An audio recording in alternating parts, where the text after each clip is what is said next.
Tere hea vaataja, mina Tanel Riivits, rõõm näha. Tänases Võlgnikud TV videoepisoodis toon teie ette järgmise võlgniku,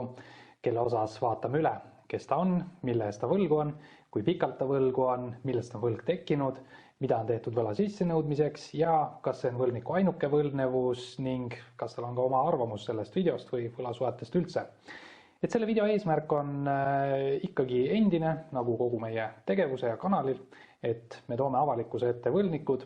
kelle käitumine on pahauskne, see on mustriline ehk et nad on varemgi võlgu jäänud ja eesmärk on peamiselt ikkagi infot levitada ja hoiatada selle eest, et sama inimese käest ei saaks järgmised ohvrid siis rahalist kahju.